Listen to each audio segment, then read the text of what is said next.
Hello. Good morning, everyone, and thank you so much for being here.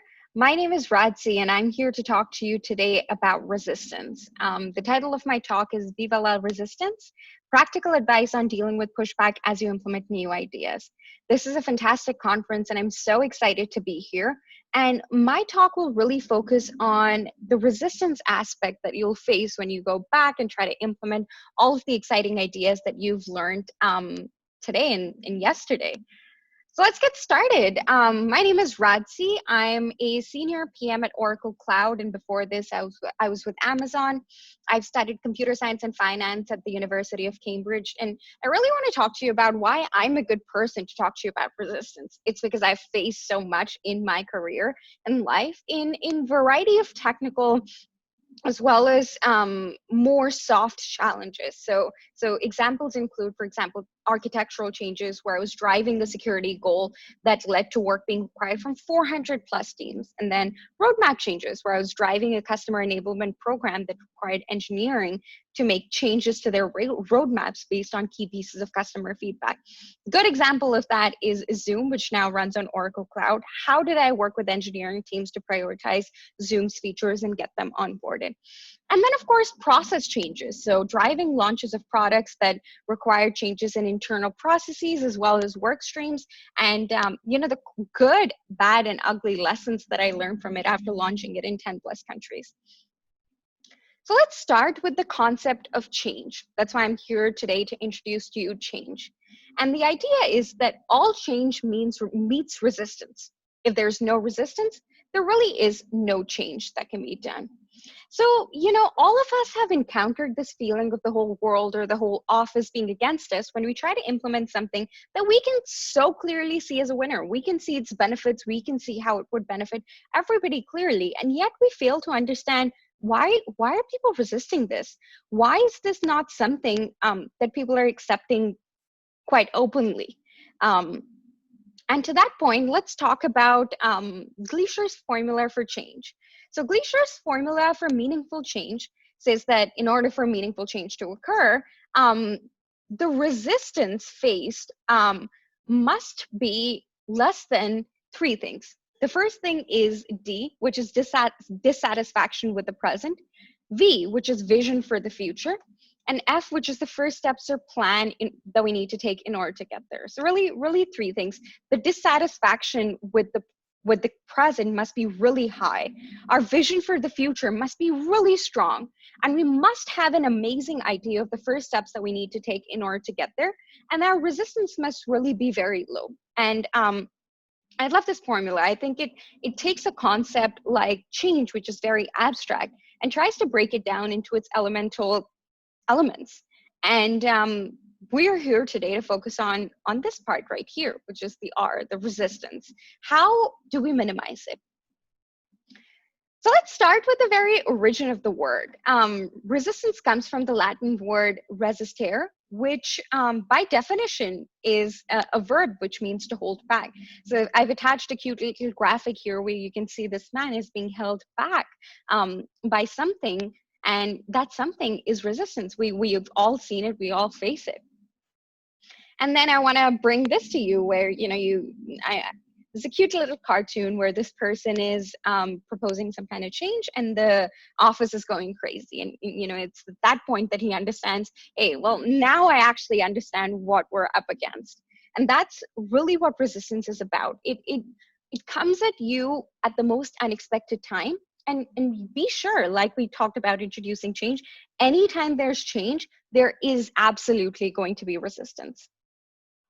And I love this graphic because I really feel that this is the way things operate in a lot of parts of the world, that people clearly recognize the problems. People clearly see the symptoms of meaningful change needing to happen in order for things to change, but they don't want to. They just don't want to change at all and want something magical to happen. So why are people so fearful of change? Why are they so resistant to change is something that I want to explore a little bit more deeply with you. So I want to start by talking about the concept of the perfect plan. I'm a very A-type personality, and I'm the type of person who wants to dot all her I's and cross all the T's. And yet there are no perfect plans. every single idea that you've had, that I've had, that anyone has had, has flaws. And the only way to find those flaws is through pressure. Pressure always has a tendency to reveal clearly missing pieces. And so that's awesome, right? There we have a technique that can help us find what these missing pieces are. So how do we find what we're missing? We use resistance to our advantage. We use the biggest pressure tactic that is, and we try and convert it from something that is a bad thing or something that's feared and something that's not acknowledged into our weapon, into something that we can use in order to progress and bring about the best version possible of the perfect plan. So let's kind of go back a little bit and start with reasons for resisting change. So there are really a lot. And the biggest one of all is fear. And fear can take many multiple forms. Fear can portray itself as fear of loss of power. It can portray itself as fear of the unknown. It can portray itself as loss of security. A lot of people like control, and they like knowing what's going to happen in life, and like predictability. And predictability is good, but often that translates into something called fear whenever change is proposed, because they fear that they might lose their power, that something that they do not know of is arriving, or they might fear just loss of security of themselves, of control of their team, etc. Next biggest reason that I've seen of resisting change, quite frankly, is just habit. I think we're humans and we're animals who thrive off of habit. We've all heard the saying that if you do something for 21 days, eventually it just ends up becoming a force of habit. That's awesome when we use it to our advantage. But over time, even the best ideas become irrelevant or outdated, or just not in the best interest of the organization or team or group anymore. At which point, habit is a strong demotivator. Nobody likes to change, and habit is something we often quote as a reason for resisting change. This is just my force of habit. I don't want to change. Next is something we've all commonly heard quoted to us, which is bad timing. So bad timing is one of those reasons that it gets thrown at you, and it's very hard to argue with. But I implore you to ask whenever you get this one thrown at you, well, what is good timing? Nobody likes change. Everyone resists it. And there's always going to be certain reasons or factors for that bad timing to exist. So there really is no good timing. In fact, we need to attack the actual factors that are causing that bad timing to happen. Next reason that I've seen for resisting change is I just don't see a reason to change. It's a very common one. And the idea really is that you get very used to the way you're doing things, and you don't see the positives in moving to another land or another world or the future. And so this is a reason, again, that I've seen quoted many, many times, that, hey, we just simply don't have a reason to change. And then the last one is lack of resources. A lot of times people resist change simply because they don't know what to expect. All of these different things like fear, habit, and bad timing, combined with the no reason to change, end up in this mishmash where, they really need good resources in order to make that change. And lack of resources is often quoted as a big reason not to make that change. Lack of resources, be it information, be it engineering, et cetera, et cetera. So I just want to leave you with that.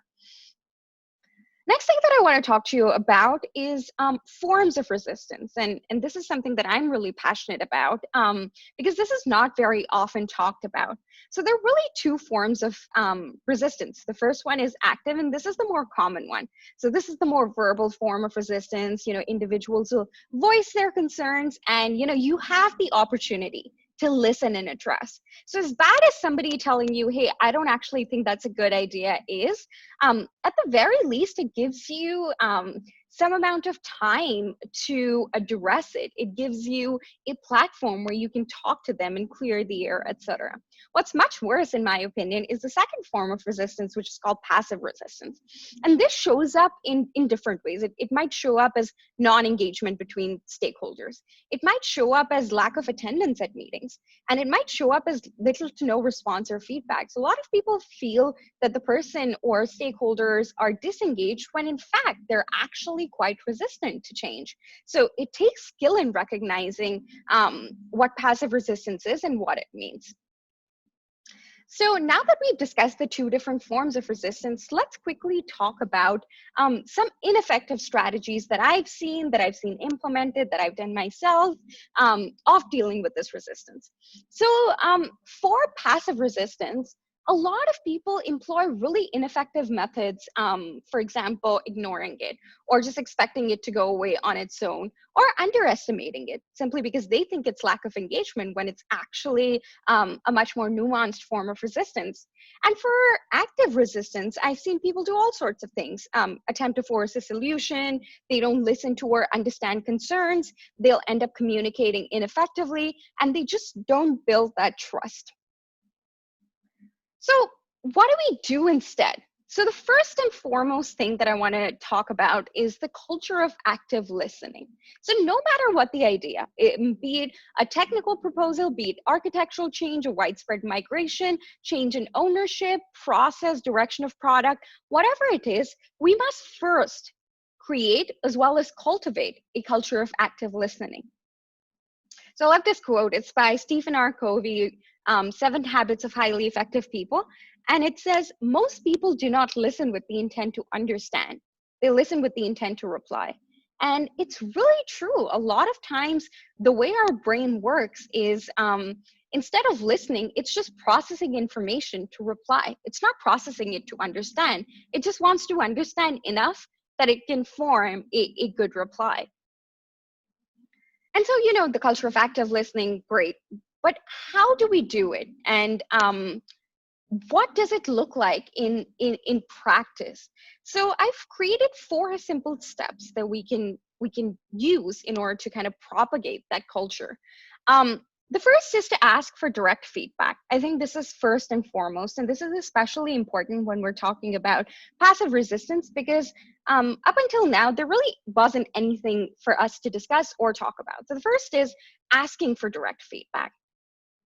What comes after is following up. So like actually making sure that you're asking for this feedback, but also then following up to make the person seem like, yes, this is something that is very important to me. The other part of it is listening. So, as you're getting that feedback, to really actively listen to it. And then the fourth part to this is confirming and validating. And this really takes the form of maybe sometimes repeating feedback back to the person to make sure that, you've understood them correctly, as well as confirming it with them. Well, what would it take to change your mind? What would it take if we did this? How would you feel about that, etc.? So 4 steps: continuously ask for feedback, ask for direct feedback. Continue to follow up. If they don't give it to you the first time, that's okay. Continue to follow up. Third part is listen, and listen actively. And the fourth part is you show that you're actively listening by confirming and validating instead of listening to respond. Then let's talk about how to do it. This is all, much easier said than done. So now I want to discuss real life advice on how we should do it, including, a step-by-step approach that helps break down the reasons for resistance with the culture of active listening and asking the right set of questions. So we really want to make sure that we understand the concept that's active listening. We talk about what to do or how to execute it, and then exact step-by-step ways that we can go ahead and implement that. And we're going to talk about 7 of these. Addressing fear, treating feedback as a gift, building bridges, tackling the resident resistor, corridor conversations, laying the groundwork, the reluctant manager. So these are few strategies that we're now going to deep dive into. So let's start with addressing fear. Like I said, this is really the most common reason for resisting change, is because it stems out of some kind of fear. And the first step is to address fear, both yours, because you're fearful of something not happening or happening, which is why you're proposing a change, as well as that of skeptics. And the way to address fear is to ask for help, and ask for help often. Ask this using, what would you recommend? And once you say this, it really helps people see things from your point of view or your perspective. Follow up on this advice. So don't just listen to respond, but follow up on advice that they've given you when you ask the question, what would you recommend? And try to do this in a one-on-one setting versus a public setting to just avoid public attack. And then adding a humane element to such conversations, in my opinion, always helps avoid pain from unnecessary loss. And what's unnecessary loss? It's really things that neither you nor the other party wanted to do, but you end up doing that because, you're in a headlock and that's the only way to meet midway. So way to address fear, ask for help, follow up on that help, always do it in a one-on-one setting, and ensure that you're using the humane element to help avoid pain from unnecessary loss. The second key concept is treating feedback as a gift. Seek first to understand and then to be understood. A mistake often made is when you listen and you respond without processing that information. So treating feedback as a gift is a mindset change. You must listen attentively. You must seek first to understand, then to be understood. And you should process information really at your own pace.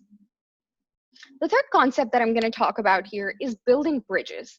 I think a lot of times people are resistant to change is because, you, the person proposing the change, you're not a credible person just yet. You might be new to the company, the group, organization, team. You might be unknown. People don't know who you are and what your motivations are. Or you may be remote, which is, something that's happening to all of us now with COVID. And all of us need help to make inroads. It's critical and it's important, and people fear the unknown. So if you have people that can help you build those bridges, utilize those people, use their help to make those inroads. People often fear the unknown. And there's one more concept that I want to talk about here, which is that you are not your idea. A lot of times people get really defensive because an idea is equivalent to themselves, which it is really not. An idea is a concept. And by disassociating yourself from your idea, you'll be able to understand it, deal with it in a way that's more pragmatic.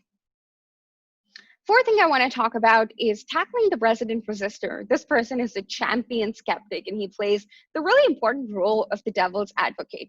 So what you should do is you should work with them to find loopholes. This person is the key pressure tactic. They're gonna really help you see the flaws with your plan.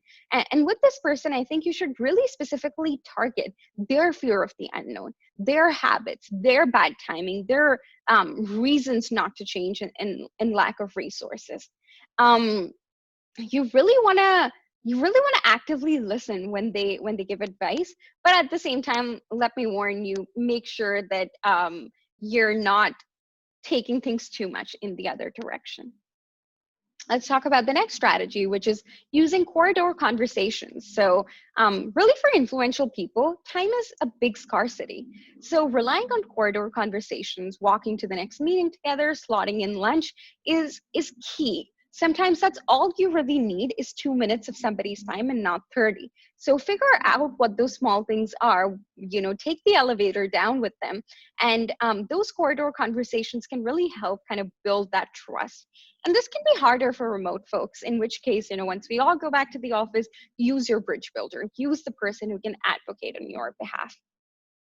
Next technique I want to talk about is nemawashi. It's a Japanese word which means the informal process of just very quietly laying down the foundation for some proposed change or project.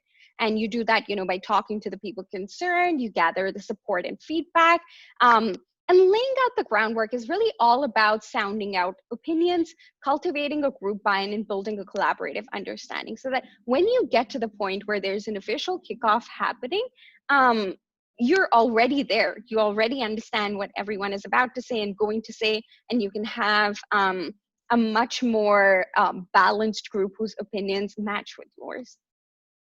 It's one way to reduce resistance. The seventh thing that I want to talk to you about is dealing with the reluctant manager. So for this, I have a few pieces of advice, which is don't push in public. Always set up time one-on-one to address these concerns. And how do you do that is by showing benefits that pertain to him, not to you, not to the project, but to him specifically. And you can also do that by using data, and data can be qualitative, quantitative, to your advantage, but make sure that it's not generic, that it's tailored to him, it's pertaining to him, etc. Okay, so great 7 points, right? We learned a lot. But how do we pause and reframe to actually accept this feedback? So people have a fight or flight response to criticism, and it makes it really challenging to implement these 7 steps we talked about. They're great, but how do we actually go about implementing those? And this is something that I'm sure all of you have faced, but most conflict is often rooted in invalidation. Um, and so the way to kind of break out of it is to discuss Dr. Bill Pemberton's impact model. So there's this way that you respond to conflict, and that cycle is called a reactive cycle. So reactive cycle includes stonewalling, which is shutting down, attacking, getting defensive, or deceiving, sidestepping, and it always increases conflict. So, should you propose a change and somebody doesn't respond to it in the best way possible, you might stonewall, which is like shut that person down. You might attack them and get really defensive, about your own idea. Or you might be deceiving, which is you might feel like sidestepping them, and it's never going to end well. And the right way to break out of this is what's known as the responsive model. So the idea is, if you override your first negative impression with one that assumes positive intent from the other party and realize that they have complex reasons for their ideas, you can stay engaged and in the responsive cycle, which will make it much easier for you to discuss all of these steps that we just mentioned. Let's talk about a practical example. So let's say somebody tells you, well, this agenda better not be a waste of my time. How do we deal? If we were in the reactive cycle, we would get really defensive. We would think, how do they not see the value that I'm bringing to the table? But then there's the responsive model, which we just talked about, where we take a pause and we reframe and we think. We override our first negative impression with one that assumes positive intent on behalf of the other party. We say, okay, well, this person must be really concerned about having our time well spent together. So let me provide an agenda and ask for help. And this responsive cycle, and you collaborate on an agenda or something like that. And this responsive cycle ensures that you're staying engaged versus the reactive cycle where you're going to shut down or get defensive, etc. And using these tips that we discussed, laying the groundwork, addressing fear, they become much easier to implement once we move from the reactive to the responsive cycle. And then I want to recap. We discussed a lot today. So we started off by discussing resistance and its correlation to meaningful change. We then talked about the reasons for resistance. So, habit, fear, bad timing, no reason to change, and lack of resources. We then moved on to the two different forms of resistance, which is active as well as passive resistance. We then talked about active listening and the culture of active listening, which has 4 steps: asking for direct feedback, following up, listening, and confirming and validating. We then moved on to 7 practical strategies that we can use, such as addressing fear, using feedback as a gift, building bridges, tackling the resident resistor, corridor conversations, laying the groundwork, and dealing with the reluctant manager. And we finally moved on to Dr. Bill Pemberton's impact model that talked about reactive and responsive cycles that'll make it easy for you to implement all of these steps. Lastly, I want to leave you with this thought. That is, persistence wears down resistance, but only with the right strategies. Hey, thank you everyone, and I'm excited to take some questions.